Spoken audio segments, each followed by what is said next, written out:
Staffing merupakan salah satu fungsi manajemen berupa penyusunan personalia pada suatu organisasi, sejak dari merekrut tenaga kerja, pengembangannya sampai dengan usaha agar setiap usaha tenaga petugas memberi daya guna maksimal kepada organisasi.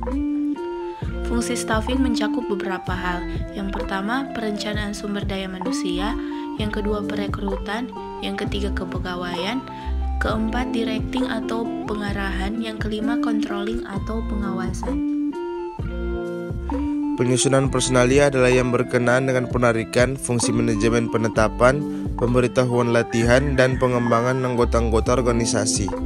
Proses penyusunan personalia atau staffing proses dapat dipandang sebagai serangkaian kegiatan yang dilaksanakan terus-menerus untuk menjaga pemenuhan kebutuhan personalia organisasi. Adapun langkah-langkah dalam proses penyusunan personalia atau staffing proses sebagai berikut. 1. Perencanaan sumber daya manusia. Ada 3 bagian perencanaan personalia yang dibutuhkan. Yang pertama, penentuan kebutuhan jabatan, pengembangan sumber-sumber penawaran personalia. Yang kedua adalah ada penarikan. Penarikan atau rekrutmen berkenaan dengan pencarian dan penarikan tenaga kerja potensial dalam jumlah yang tepat dan dengan kemampuan untuk mengisi suatu jabatan tertentu. Seleksi adalah pemilihan seseorang tertentu dari sekelompok karyawan-karyawan potensial untuk melaksanakan suatu jabatan tertentu. Manajemen memutuskan pekerjaan apa yang melibatkan dan kemampuan-kemampuan individu yang dibutuhkan untuk melaksanakan pekerjaan secara efektif. 4. Pengenalan dan orientasi.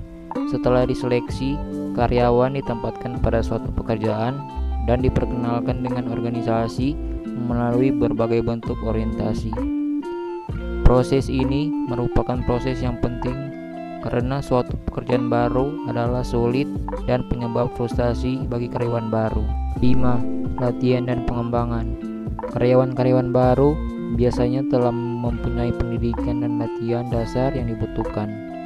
Pada umumnya, masyarakat yang bertanggung jawab atas penyediaan karyawan-karyawan potensial dengan pendidikan umum, kemudian organisasi bertanggung jawab atas penyediaan latihan lanjutan untuk pekerjaan-pekerjaan atau posisi khusus.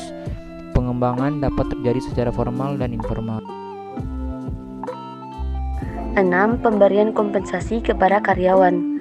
Kompensasi adalah pemberian kepada karyawan dengan pembayaran finansial sebagai balas jasa untuk pekerjaan yang dilaksanakan dan sebagai motivator untuk pelaksanaan kegiatan di waktu yang akan datang.